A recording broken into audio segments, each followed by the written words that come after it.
बच्चे बात करते हैं क्वेश्चन नंबर 5 की। अब क्वेश्चन नंबर 5 ना एक मॉड्यूलस फंक्शन है। अब मॉड्यूलस फंक्शन दिया x+2 dx, इसकी जो रेंज दी है -5 से 5 दी है। आपको अगर ध्यान हो तो हमने एक प्रॉपर्टी सीखी थी जिसमें हमने बोला था कि सपोज कीजिए अगर किसी फंक्शन की रेंज f ऑफ a और b से जाके जाती है तो इसको हम ब्रेकअप कैसे कर सकते हैं, f ऑफ a से c या function of x plus f of c से b फंक्शन ऑफ x।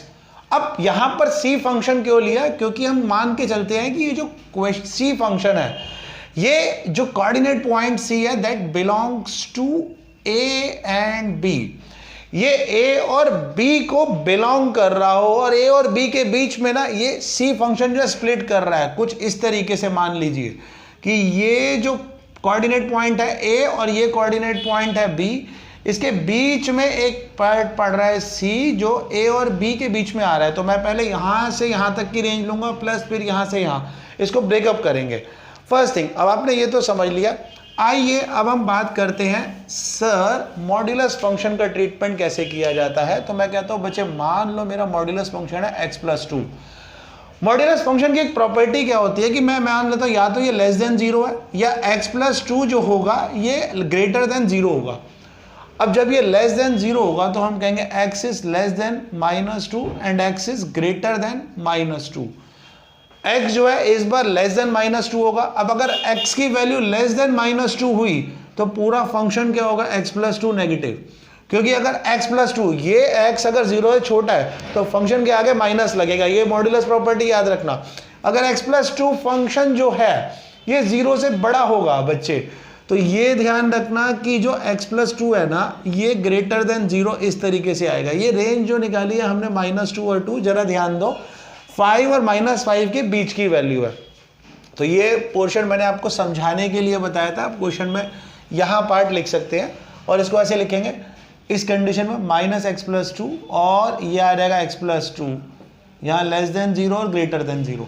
तो अब इस इक्वेशन को अगर मैं सॉल्व करूं तो मेरे को इसे ले लो, इस तरीके से लिखेंगे integration is equal to -5 to -2, यहाँ माइनस लगा लो x+2 dx प्लस, अब यहां पर ये मॉड्यूलस फंक्शन जो है वो प्लस का हो जाएगा -2 to 5 dx।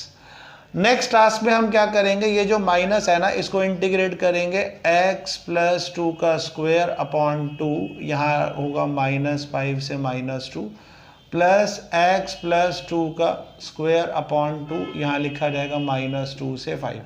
ठीक है, अब मैं क्या करूँगा, यहाँ पर सपोज करो -1/2 मैंने यहाँ बाहर कॉमन ले लिया, तो इस फंक्शन को कुछ ऐसे भी लिख सकते हैं। इसको ना स्प्लिट अगर मैं बात करूँ, अगर मैं स्प्लिट करूँ इस पर्टिकुलर फंक्शन को, तो स्प्लिट करने के बाद जो वैल्यू मिलती है वो यहाँ पर लिखो x+2 का स्क्वायर -5 to -2 1/2 x+2 का स्क्वायर -2 to 5।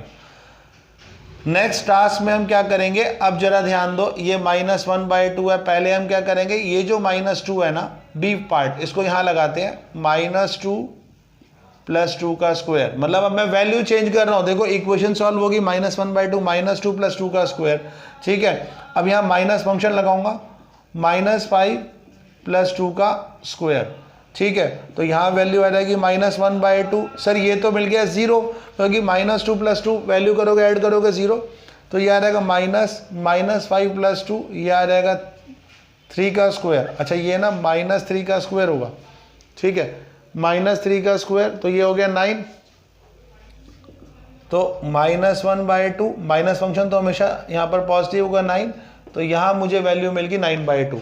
ध्यान से देखना, यहाँ मुझे वैल्यू क्या मिल गई 9/2 की। आइए अब मैं ये रेस्ट ऑफ द पार्ट, मतलब ये वाला पार्ट अगर ध्यान दो इसको सॉल्व करते हैं। अलग अलग कर मैंने यहाँ पर बोला है 1/2 यहाँ कॉमन। जैसे देखो पहले मैंने इसको सॉल्व किया, अब मैं इसे सॉल्व करता हूँ वैल्यू निकालने के लिए।